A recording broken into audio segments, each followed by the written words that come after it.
सोचिए, एक ऐसा मंदिर जहां एक 12 साल के बच्चे ने अपनी जान देकर 1200 लोगों को बचा लिया और उसके बाद वहां होने लगे अजीब डरावने रहस्य। ये कहानी है कोणार्क सन टेम्पल की। 13वीं शताब्दी में कलिंग के महान राजा लांगुला नरसिम्हादेव प्रथम ने एक भयंकर युद्ध में गणपति देवा को पराजित किया और विजय के बाद उन्होंने निश्चय किया कि वे दुनिया का सबसे भव्य सूर्य मंदिर बनवाएंगे। लेकिन इस मंदिर की कहानी शुरू होती है द्वापर युग से, जब संबा को नारदा की चाल से अपने ही पिता कृष्णा का श्राप मिला। उसका सुंदर शरीर कुष्ठ रोग से भर गया। 12 वर्षों की कठोर तपस्या के बाद सूर्य प्रकट हुए और चंद्रभागा नदी में स्नान करने से उसे मुक्ति मिली। वहीं बना पहला सूर्य मंदिर। सदियों बाद इसी कथा से प्रेरित होकर नरसिंह देव ने कोणार्क में एक महान मंदिर का निर्माण शुरू किया। 1200 शिल्पकार, 12 वर्षों की मेहनत। लेकिन जब मंदिर के सबसे महत्वपूर्ण भाग कलश स्थापना का समय आया तो कोई भी सफल नहीं हो पाया। राजा का कठोर आदेश था, यदि सुबह तक कलश नहीं लगा तो सभी को मृत्यु दंड दिया जाएगा। तभी वहां आता है एक 12 वर्ष का बालक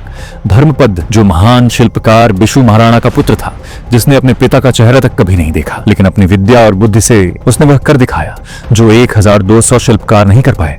कुछ ही क्षणों में कलश स्थापित हो गया और कहा जाता है कि उसके बाद सूर्यदेव की मूर्ति हवा में झूलने लगी। सब प्रसन्न थे, लेकिन भय भी उतना ही गहरा था। यदि राजा को सत्य पता चला तो सभी को दंड मिलेगा। धर्मपद ने सब समझ लिया। बिना कुछ कहे वह मंदिर के शिखर पर चढ़ गया। सूर्य की पहली किरण उस पर पड़ी और अगले ही क्षण उसने नीचे गहरी नदी में छलांग लगा दी। एक 12 साल का बालक जिसने अपनी मृत्यु से 1200 लोगों का जीवन बचा लिया। लेकिन कहानी यही समाप्त नहीं होती।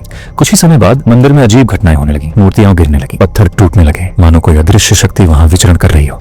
और तब समझ आया, शायद उस बलिदान के बाद भी कुछ रहस्य कभी शांत नहीं होते और कोणार्क का सच आज भी हवाओं में गूंजता है।